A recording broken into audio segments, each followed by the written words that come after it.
Muchas personas me habéis pedido que hiciera un vídeo sobre el 5G y por qué deberíamos estar preocupados o no por el 5G. Así que aquí tenéis el vídeo. Hola, mi nombre es Ana María Oliva y entre otras cosas hice un doctorado sobre el estudio de campo eléctrico sobre células en la Universidad de Barcelona, por el cual me dieron un cum laude.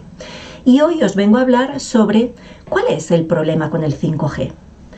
Queremos ver un poquito qué es lo que está ocurriendo ahora y por qué todo el mundo está hablando del 5G y por qué deberíamos haber estado hablando de esto desde hace mucho tiempo. Seguramente te habrás preguntado por qué en este momento todo el mundo está hablando del 5G, porque hay manifestaciones para que el 5G no salga adelante, porque hay gente que te dice, bah, si fuera algo importante ya lo sabríamos. Quiero que veamos un poquito por qué estamos en este punto en el que algo, aparentemente la evolución natural de una serie de tecnologías que venimos utilizando, se ha convertido en ángel o demonio. Por un lado, nos venden todo el progreso que nos va a traer el Internet de las cosas, la velocidad grande de transmisión, la capacidad de estar hipercomunicados, de abrir la puerta, encender las luces solo con tu voz y todo un montón de supuestas mejoras en nombre del progreso, de poderte descargar las cosas a toda velocidad y no tener tiempos de espera con los vídeos. Y por otro lado, otros hablan del 5G como el gran demonio, el gran que nos va a matar, el gran que está matando todos los pájaros, que está matando a las abejas, que está acabando con todo. ¿Quién tiene la razón? ¿Hay alguien que tenga la verdad? Vamos a ver un poquito más. Para poder entender qué es lo que está pasando con el 5G, me tengo que ir un poco hacia atrás para que podáis entender por qué estamos donde estamos. Y voy a empezar con el punto número 1, el espectro electromagnético. Aquí tenéis un dibujito de lo que se le llama el espectro electromagnético. ¿Y qué es eso? Es una manera de representar todas las posibles frecuencias que puede tener un determinado tipo de energía, que es la radiación electromagnética. Son de la misma naturaleza, pero como los humanos somos muy creativos, le hemos puesto nombres diferentes. Radiaciones de baja frecuencia, radiaciones de radiofrecuencia, radiaciones de microondas, radiaciones infrarrojas, luz visible, ultravioleta, radiaciones de alta energía, de muy alta energía, rayos X, rayos gamma. Todo eso son nombres que hemos ido poniendo a un tipo de energía concreto, la radiación electromagnética, que puede tener frecuencias diferentes. ¿Por qué pongo esto? Bueno, pues porque cuando estamos hablando de teléfonos estamos hablando de radiaciones electromagnéticas. ¿Cuál es el punto importante de estas radiaciones electromagnéticas? Punto número 1. Muchas de esas radiaciones son naturales. Punto número 2. La mayoría de las que estamos recibiendo hoy en día no son naturales, es decir, han sido creadas por el hombre. Vamos a irnos a una de las extremas. ¿Por qué de las extremas? Lo vais a ver enseguida. Nos encontramos con que hay un tipo de radiaciones dentro de ese espectro electromagnético que se descubrieron allá por el siglo XIX, finales del siglo XIX, en el que se dan cuenta, los esposos Röntgen se dan cuenta de que pueden ver a través de una mano, en este caso porque fue la primera, fue la de la mano de la señora Röntgen. Entonces, ¿qué es lo que ven? Hay un tipo de radiaciones que las llaman X porque no saben cómo llamarlas, porque no la conocen, no saben qué naturaleza tienen, pero se dan cuenta de que eso puede atravesar muchas cosas, pero el hueso no. Y entonces al ponerle una placa fotográfica pueden ver el cuerpo por dentro. Imaginaros lo que significa eso en plenos 1800 y tantos. Curiosamente, los rayos X fueron descubiertos en 1895. En 1887, Nikola Tesla ya había estado diciendo, cuidado, porque hay un tipo de radiaciones, este tipo de radiaciones puede ser nociva para los organismos biológicos. Pero ¿a quién le importa lo que diga Tesla? Si al final, en esa época todavía ni siquiera se habían descubierto ese tipo de rayos por la comunidad científica convencional. Bien, esto para mí es muy importante porque este tipo de radiaciones os podéis imaginar que en cuanto se descubrieron, todo el mundo, ¿qué es lo que hizo? Empezar a utilizarlas. Tuvieron una difusión y una implementación rapidísima, rapidísima, rapidísima, hasta que se empezaron a dar cuenta que la gente se enfermaba. Tanto es así que la señora Röntgen se murió. Más tarde se murió su esposo y hay todo un libro que se llama Las víctimas de la ciencia radiológica y que te habla de todas las personas que murieron por ser los pioneros en implementar, en investigar y en utilizar una tecnología, porque desgraciadamente la tecnología suele ir por delante del conocimiento y el conocimiento y la conciencia muchas veces va por detrás. Es decir, primero ponemos en marcha cosas y nadie se preocupa de si eso tiene un efecto o no lo tiene. Y ahí pongo aquí este dato de que en 4 de abril del 36 hicieron un monumento a las víctimas de la radiología, que está en Hamburgo, en el Hospital St. Georg. Entonces, esto para mí es un hito importante. ¿Por qué?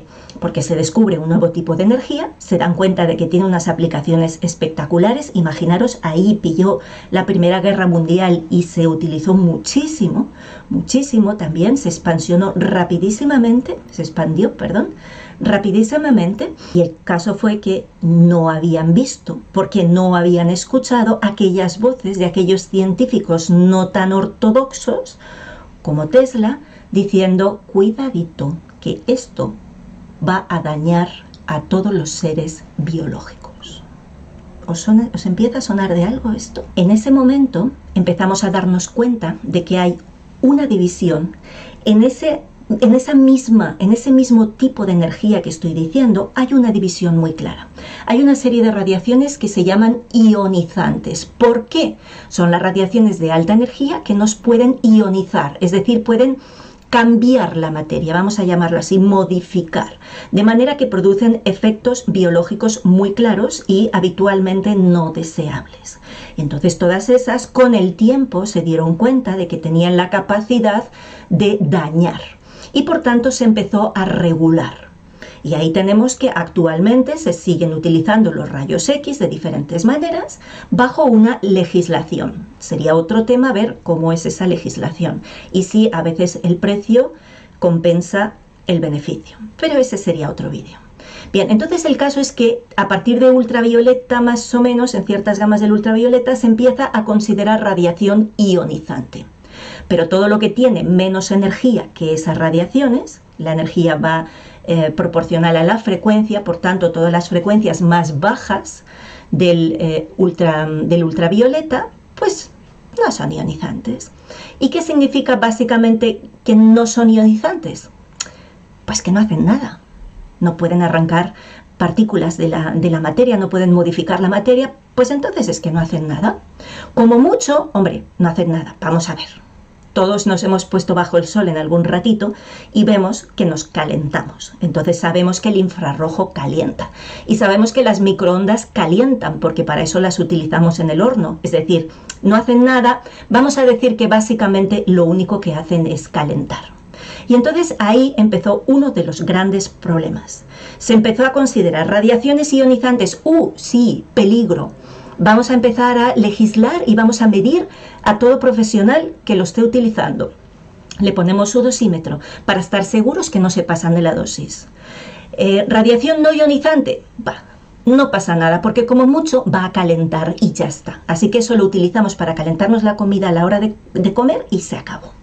Y ahora viene el punto 2 que os quería contar, para que podáis entender la historia entera. La primera es que conocieron las radiaciones ionizantes y lo que no era ionizante, como no es ionizante no hay problema. Punto número 2. ¿Cuándo encontramos por primera vez un electrocardiograma? También ahí, hace más de 100 años, a principios del siglo pasado, empezaron a medir señales eléctricas que procedían del corazón, pero curiosamente las podíamos medir por fuera.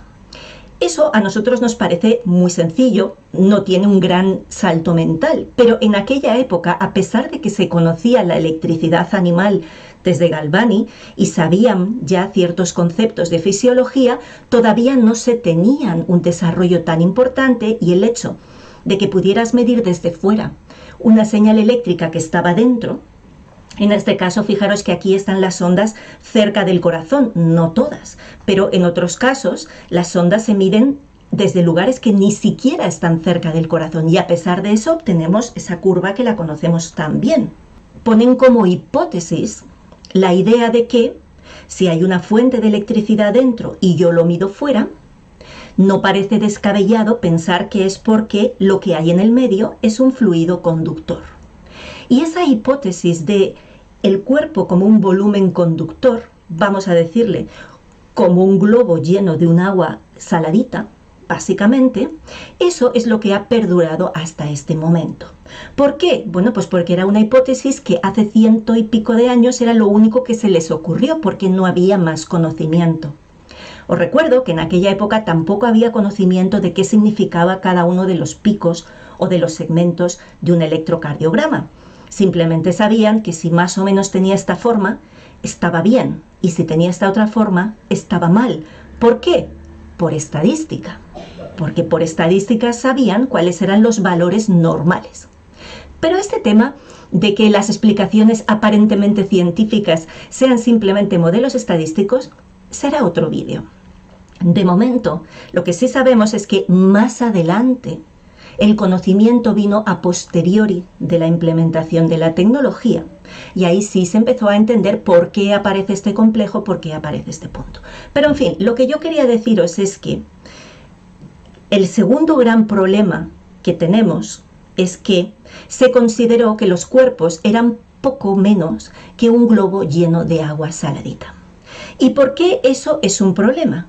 Hombre, pues es evidente, porque estamos no teniendo en cuenta absolutamente nada de la verdadera fisiología del cuerpo humano, no de la parte bioquímica, que esa se conoce bastante bien, sino de la parte de lo que yo llamo la fisiología electromagnética.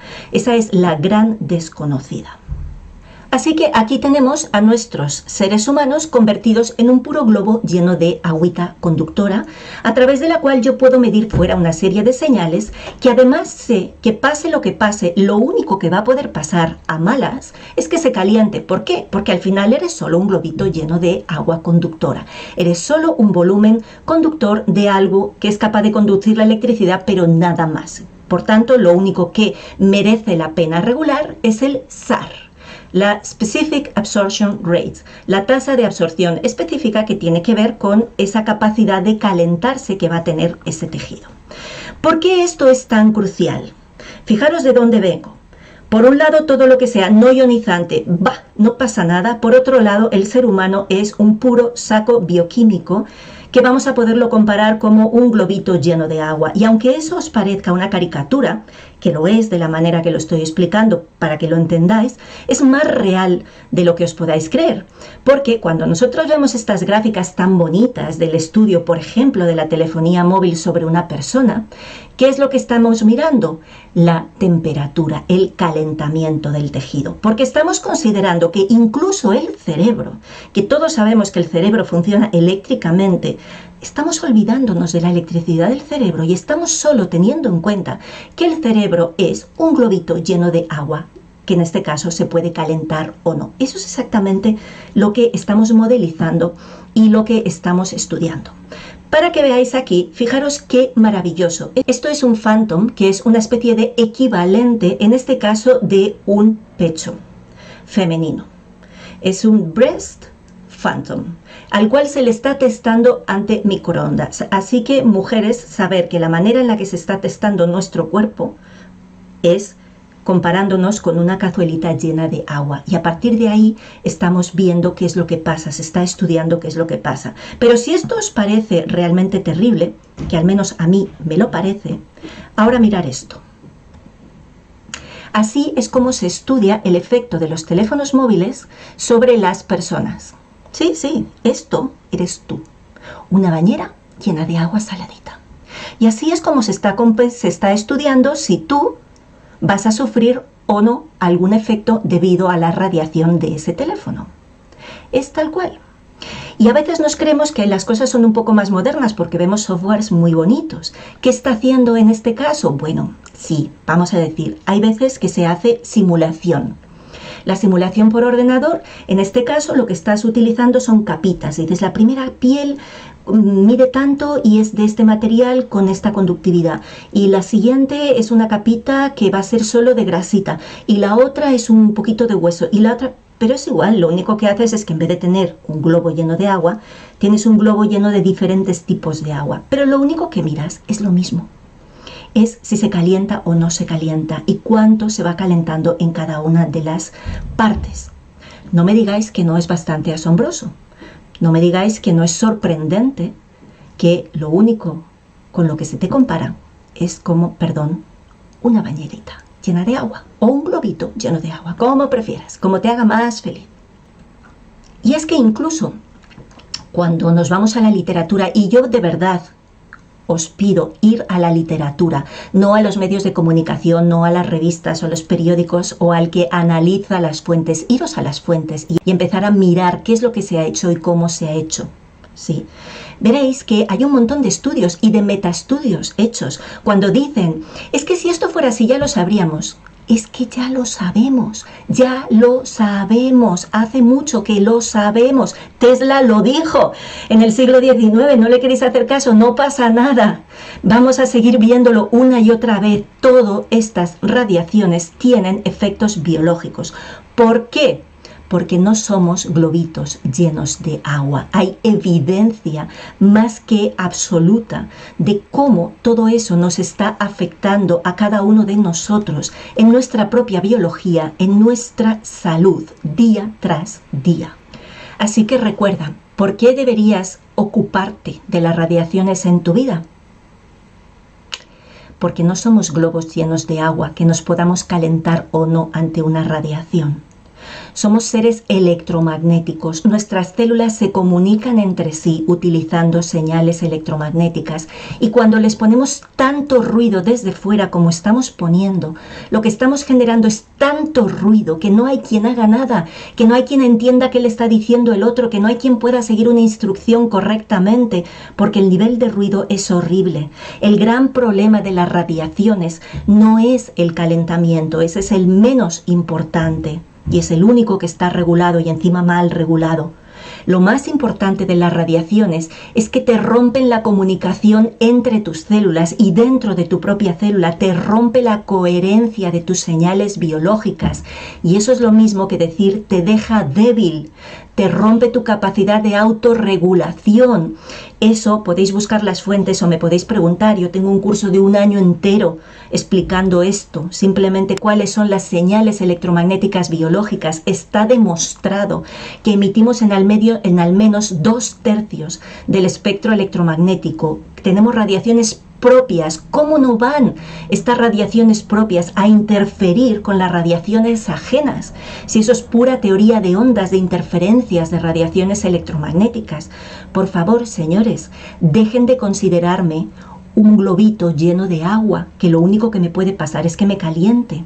Empiecen a considerarme como un ser electromagnético al cual hay que cuidar, porque una antena que soy yo electromagnética enfrente de otra antena electromagnética va a generar siempre interferencias, siempre. Y ahora sí, ¿qué pasa específicamente con el 5G? Bueno, pues el 5G, que es la 5ª generación, ¿qué es lo que tiene? Más de todo, más potencia, más ancho de banda, más todo. ¿Para qué? Para que tú tengas la vida presuntamente más cómoda. Perdón que haga una caricatura, pero es para que no se te pare el vídeo cuando lo reproduces. Oh, porque esperar un segundo, qué pausa tan horrible. Es para que puedas descargarte tu serie favorita de Netflix cuando estás paseando por el monte. Es para que... Lo siento, esa comodidad a mí no me sirve, sobre todo porque el precio que estamos pagando es demasiado alto. Así que tú puedes elegir qué haces ante estas tecnologías y cómo te posicionas, pero lo que no me vale es que me digas, ah, si eso fuera malo ya lo sabríamos, porque ya lo sabemos y te lo estoy contando. No es un tema de que tengas miedo, es un tema de que te responsabilices, no te preocupes, ocúpate de las cosas, toma decisiones, actúa, comunica y comprométete, porque es tu vida la que está en juego. Si no te importa que te traten como un globito lleno de agua saladita, pues sigue tu vida normal.